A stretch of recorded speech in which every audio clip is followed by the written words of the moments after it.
சகோதரர்களை பெரியவர்களை தாய்மார்களை அல்லாஹ் ஜன்னத்துடைய மாபெரும் கிருபை அரஃபாவுடைய மைதானத்தில் முக்கியமான இடம். இன்ஷா அல்லாஹ் அல்லாஹ் ஜன்னத்துஹு தஆலா பெருமானார் ரசூலுல்லாஹி ஸல்லல்லாஹு அலைஹி வஸல்லம் உரையாற்றிய ஹஜ்ஜத்துல் விதா. கண்ணியம் நிறைந்த அல்லாஹ்வுடைய நல்லடியார்களே, பெரியோர்களே, வரலாற்றிலே ஒரு சிறப்பு வாய்ந்த இடத்திலே நாம் நின்று கொண்டிருக்கிறோம். இந்த இடம் ஒரு சாதாரணமான இடம் அல்ல. எந்த நம்முடைய ஆதிபிதா ஆதம் அலைஹிஸ்ஸலாம், அவ்வா அலைஹிஸ்ஸலாம் என்பவர்கள் பல ஆண்டுகளாக அல்லாஹ்விடத்தில் முறையிட்டு ரப்பனா லலம்னா அன்ஃபுஸனா வ இன் லம் தக்ஃபிர் லனா வ தர்ஹம்னா லனகூனன்ன மினல் ஹாஸிரீன் என்கின்ற துஆவையும் ஓதி அல்லாஹ்விடத்தில் பாவ மன்னிப்பை பெற்று அவர்கள் சந்தித்துக் கொண்ட இடம்தான் அந்த மேலே இருக்கிற மலையினுடைய மேல் பகுதி இருக்கிற அந்த அடையாளம். அங்க நின்று கொண்டு இருக்கிறாங்க இல்லையா, அதனுடைய அடையாளத்துல தான் அந்த இடத்தில் வச்சுதான் சந்திச்சு கொண்டாங்க. இந்த மலைக்கு என்ன பெயர்? ஜபலுர் ரஹ்மா. சொல்லுங்க, ஜபலுர் ரஹ்மா, அருள்மலை என்று பெயர். அருள்மலை ஜபலுர் ரஹ்மா. இந்த இடத்துல வைத்தா சந்திச்சாங்க. இனி பெரிய ஒரு வரலாற்றிலே சிறப்பு வாய்ந்த இடம் நாம் நின்று கொண்டிருக்கிற இந்த இடத்துக்கு இருக்கிறது. கண்மணி நாயகம் ஸல்லல்லாஹு அலைஹி வஸல்லம் அவர்கள் வாழ்நாளில் செய்தது ஒரு ஹஜ். வாழ்நாளில் எத்தனை ஹஜ் செஞ்சாங்க ரசூலுல்லாஹ்? ஒரே ஹஜ்ஜ செஞ்சாங்க. அந்த ஹஜ் ஹஜ்ஜத்துல் விதா என்று சொல்லப்படும். ஹஜ்ஜத்துல் விதா, விடைபெறுகிற ஹஜ். ஒரு ஹஜ் தான் பெருமானார் ஸல்லல்லாஹு அலைஹி வஸல்லம் செஞ்சிருக்காங்க. அது தன்னுடைய வாழ்நாளுடைய கடைசியில இந்த இடத்தில் வைத்துத்தான் 1,24,000 மேற்பட்ட சஹாபாக்களுக்கு பெருமானார் ஸல்லல்லாஹு அலைஹி வஸல்லம் உரை நிகழ்த்தினாங்க. ஒரே நிகழ்ச்சி எப்படி செய்திருப்பாங்க? இப்ப நம்ம 40 பேர் 35 பேர் தான் இருக்கிறோம். இதுக்கு ஒரு மைக் தேவைப்படுது. 1,24,000 பேர்களுக்கு எப்படி பெருமானார் ஸல்லல்லாஹு அலைஹி வஸல்லம் ஒரு உன்னதமான உரையை கொண்டு சேர்த்தார்கள் என்று சொன்னால், பெருமானார் இடத்திலிருந்து ஒரு செய்தி ஒரு சஹாபி வரை போய் சேரும். அந்த சஹாபி அங்கிருந்து அந்த செய்தியை அடுத்த வரை கொண்டு வரை சேர்த்துவார்கள்.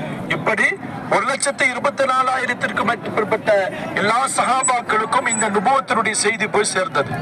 ஹஜ்ஜத்துல் விதாவில பெருமானார் ஸல்லல்லாஹு அலைஹி வஸல்லம் அவர்கள் உரையாற்றிய அந்த ஹுத்பத்துல் விதா என்பது ரொம்ப இம்பார்ட்டன்டான ஒரு விஷயம். அது இந்த இடத்தில் வைத்துதான் நடந்தது. இந்த இடத்தில் வைத்துதான் அல்லாஹ் ரப்பல் ஆலமீன் இஸ்லாமிய மார்க்கத்தை சம்பூர்ணப்படுத்தினார். அல்யௌம அக்மல்து லக்கும் தீனக்கும் வ அத்மம்து அலைக்கும் நிஅமதி வ ரலீது லக்குமுல் இஸ்லாம தீனா என்கிற ஆயத்தை இறக்கி இஸ்லாமிய மார்க்கம் தான் சம்பூர்ணமானது என்பதை அல்லாஹ் பிரகடனப்படுத்திய இந்த இடம்தான். இந்த நேரத்துல சஹாபாக்கள் எல்லாம் என்ன செஞ்சாங்க? எல்லாரும் ஆனந்தத்தால் சந்தோஷமாக இருந்தாங்க. எல்லாமே என்ன செஞ்சாங்க? ரொம்ப சந்தோஷம். காரணம், அல்லாஹ் நம்முடைய மார்க்கத்தை சம்பூர்ணப்படுத்திட்டான், அல்லாஹ் நம்முடைய மார்க்கத்தை பரிபூர்ணப்படுத்திட்டான் அப்படிங்கிற சந்தோஷம். ஆனால் ஒரு நபர் அழுது கொண்டிருந்தார். ஒரு நபர் யார் அழுது கொண்டிருந்தார் தெரியுமா? யாரும் சொல்ல முடியும், கெஸ் பண்ண முடியுதா? மாஷா அல்லாஹ், அபூபக்கர் சித்திக் ரலியல்லாஹு அழுதாங்க. சஹாபாக்கள் எல்லாம் கேட்டாங்க, அபூபக்கர் என்னத்துக்கு அழுகிறீங்க? இன்னைக்கு நாள் எப்படிப்பட்ட நாள் தெரியுமா?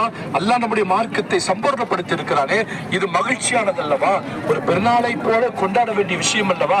ஏன் நீங்கள் சங்கடப்படுகிறீர்கள் என்று சொன்ன பொழுது அபூபக்கர் சித்திக் ரலியல்லாஹு அன்ஹு அந்த தோழர்களிடத்தில் சொன்னார்கள், அருமையான தோழர்களே, உங்களை போல எனக்கும் மகிழ்ச்சி தான். இந்த மார்க்கம் சம்பூர்ணப்படுத்தப்பட்டதில் எந்த விதமான மாற்று கருத்தும் கிடையாது. ஆனால் ஒரு விஷயத்தை நீங்கள் கவனிக்க தவறிவிட்டீர்கள். நீங்க ஒரு விஷயத்தை கவனிக்க தவறிவிட்டீர்கள். என்ன தெரியுமா? அது அல்லாஹ் ரப்பல் ஆலமீன் இந்த மார்க்கத்தை சம்பூர்ணப்படுத்திட்டார். இந்த மார்க்கம் சம்பூர்ணப்படுத்தப்பட்டால் இந்த மார்க்கத்தை எத்தி வைப்பதற்காக வந்த கண்மணி நாயகம் ஸல்லல்லாஹு அலைஹி வஸல்லம் ரொம்ப நாள் நம்மோடு இருக்க மாட்டார்கள். நம்மோடு ரொம்ப நாள் இருக்க மாட்டார்கள்.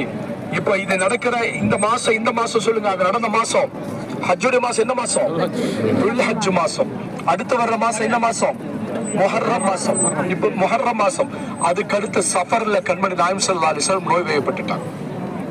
அந்த 2 மாதங்களுக்கு பிறகு நோய் வைக்கப்பட்டார்கள். ரபீஉல் அவ்வல் மாதத்தில் வஃபாத் ஆகி போனார்கள். அந்த செய்தியை முன்கூட்டியே கிரகித்துக் கொண்டு அபூபக்கர் சித்திக் ரலியல்லாஹு அன்ஹு அவர்கள் சொன்னார்கள், இனி நீண்ட நாள் கண்மணி நாயகம் ஸல்லல்லாஹு அலைஹி வஸல்லம் நம்மோடு இருக்க மாட்டார்கள் என்கின்ற அந்த விஷயத்தை பிரகடனப்படுத்த இடம். அல்லாஹ் ரப்பல் ஆலமீன் நம்ம அனைவர்களுக்கும் ரப்பு இந்த அரஃபா பெருவழியில துல் ஹஜ் மாதம் 9வது நாள் நம்ம கூட்ட குடும்பங்களோடு மனைவி மக்களோடு எல்லாருமே ஒருங்கிணைந்து வந்து இருந்து அல்லாஹ்விடத்தில் பிரார்த்திக்கக்கூடிய அந்த நசீபை தந்திருவானாக. அல்லாஹ் ரப்பல் ஆலமீன் நமக்கு வாழ்நாளிலே பன்முறை இந்த புண்ணியமான இடங்களை பார்க்கின்ற நசீபை நமக்கு நசீபாக்கி தருவார். அல்லாஹ் ரப்பல் ஆலமீனே, யா அல்லாஹ், அரஃபா பெருவழியிலே நாங்கள் எங்கள் குடும்பங்களோடு அரஃபாவுடைய தினத்தில் நிற்கின்ற நசீப் எங்களுக்கு தா ரஹ்மானே. எங்களுடைய உம்ராக்களை கபூல் செய்ய ரஹ்மானே. எங்களுடைய பிரார்த்தனைகளை ஏற்றுக்கொள் ரஹ்மானே. ரப்பே, எங்களுடைய இபாதத்துகளை மனப்பூர்வமான இபாதத்துகளாக ஆக்கி ரஹ்மானே. உனக்காக செய்கின்ற இபாதத்துகளாக ஆக்கி ரஹ்மானே. ரஹ்மானே, நாங்கள் கேட்கின்ற துஆக்களை நீ கபூல் செய்ய ரஹ்மானே. அல்லாஹ், எங்களுடைய பிரார்த்தனைகளை எங்களுடைய இபாதத்துகளை கபூல் செய்து இந்த உம்ராவுடைய பயணத்தை லேசாக்கி தா ரஹ்மானே. எங்கள் கூட்ட குடும்பங்களுக்கு நிம்மதியை கொடு ரஹ்மானே. எங்கள் குடும்பங்களில் சந்தோஷங்களை கொடு ரஹ்மானே. யா அல்லாஹ், அரஃபாவுடைய நாளிலே இதே போன்று துஆ செய்து நல்லமல்கள் செய்து உனது அருளை பெறுகின்ற பாக்கியத்தை எங்களுக்கு நசீபாக்கி தா ரஹ்மானே. ரப்பனா தக்கப்பல் மின்னா துஆனா இன்னக அன்தஸ் ஸமீஉல் அலீம் வதுப் அலைனா யா ரப்பனா இன்னக அன்தத் தவ்வாபுர் ரஹீம். ஸல்லல்லாஹு தஆலா அலா கைர ஹல்கிஹி சய்யிதனா முஹம்மதின் வ ஆலிஹி வ ஸஹ்பிஹி அஜ்மஈன். அல்ஹம்துலில்லாஹி ரப்பில் ஆலமீன்.